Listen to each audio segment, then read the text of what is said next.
السلام عليكم، انا ام محمد. هنعمل الزيتون مع بعض. ده موسم الزيتون طبعا، كل سنه وانتم طيبين.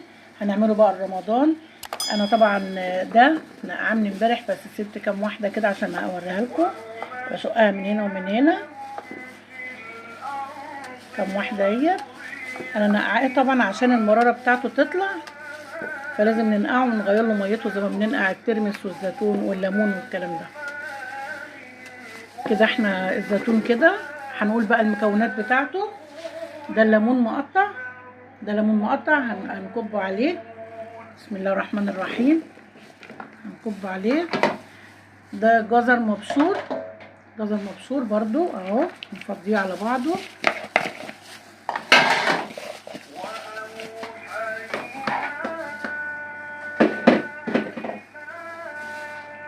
دي الدقة، دي الدقة اللي هي الحامية، شطة زي الهريسة كده، بنقول هريسة. ده فلفل مقطعاه. ده جزر مقطعاه. كده خلاص حطينا المكونات كلها. ده ليمون غير الليمون اللي انا حطيته. ده ليمون انا عصراه اهو، عصراه هحطه على الوش.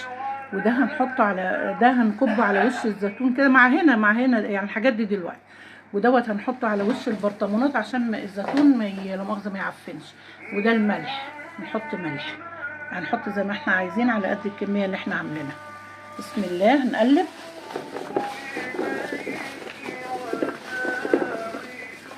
عايزين حاجه كبيره.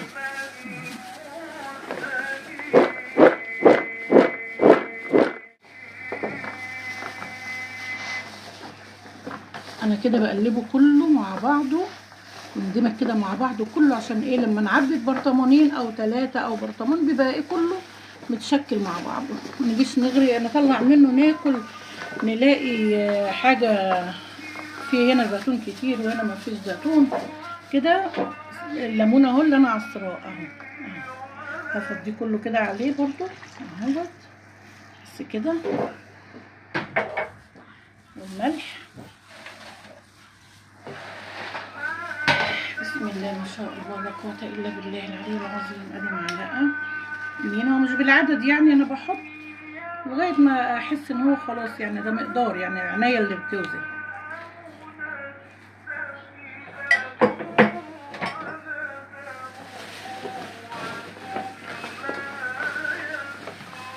ان شاء الله هيطلع زيتون احلى من اي زيتون عملته، عشان انتوا معايا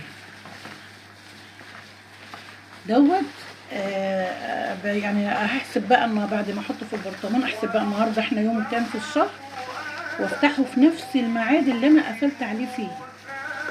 افتحه في نفس الميعاد الشهر الجاي ان شاء الله، نفس الميعاد الشهر الجاي. هعبيه بقى في البرطمانات.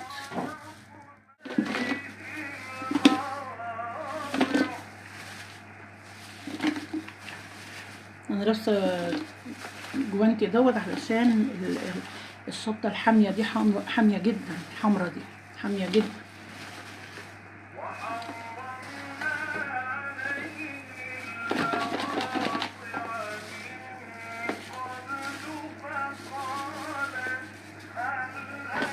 بسم الله الرحمن الرحيم. انا مليت البرطمانات وفضيت الزيتون كله في البرطمانات اهو. بس هحط بقى الميه، طبعا مش حاطه في الميه ملح لان انا مقلبه الملح في الزيتون. لو احتاجنا ميه تاني هنجيب طبعا. انا هخليه ناقص عشان الدقه اللي اتبقت في الطبق. مليت الكوبايه اهي، هحطها على الوش عشان الميه دي بتاخد التوابل وتنزل تحت، فالميه التانيه دي اللي هي فايضه منه وتعوض. وبعدين لو احتجت ميه تاني بعد ما احط الدقه هحط برضه.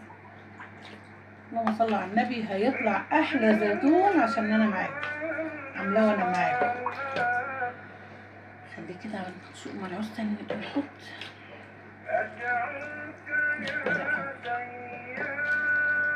يا الله يا رب.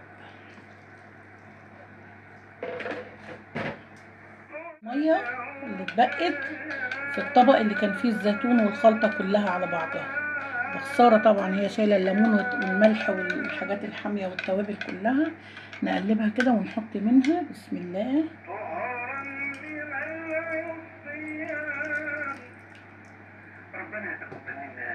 امين يا رب.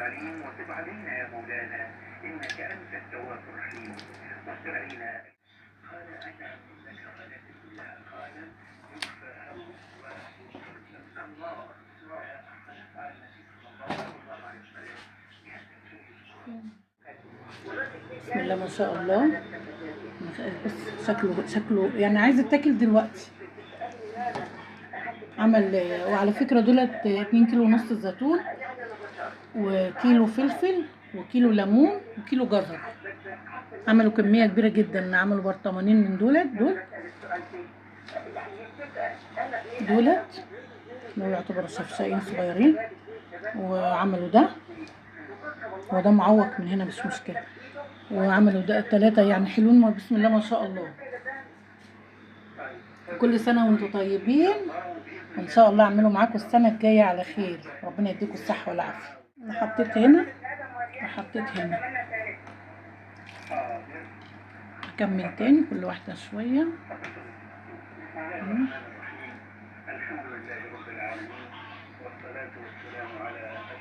عليه الصلاة والسلام.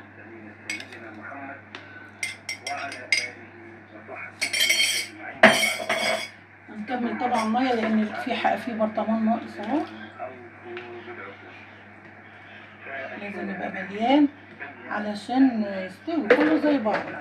هنيجي بقى هنا اللهم صل على النبي كده اهوت. وهنعمل ايه؟ هناخد بقى قشر الليمون ده نحط كده عشان ده بيمنع العفن من الزيتون، لانه بيقعد شهر وبعد كده هنسيبه رمضان ان شاء الله على خير علينا وعليكم. كل البرطمانات هملاها كده واقفل، احط زيت زيتون بقى على الوش واقفل.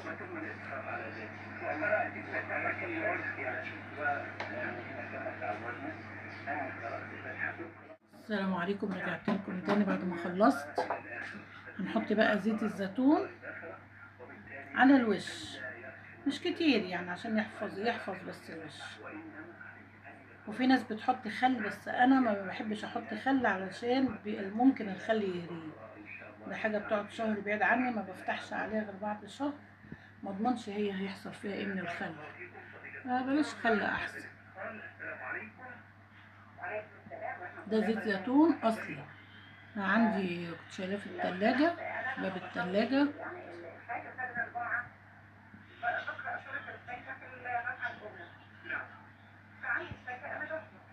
انا حطيت هنا ياجر، حطي حبه كمان عشان خاطر عيونك يا هو.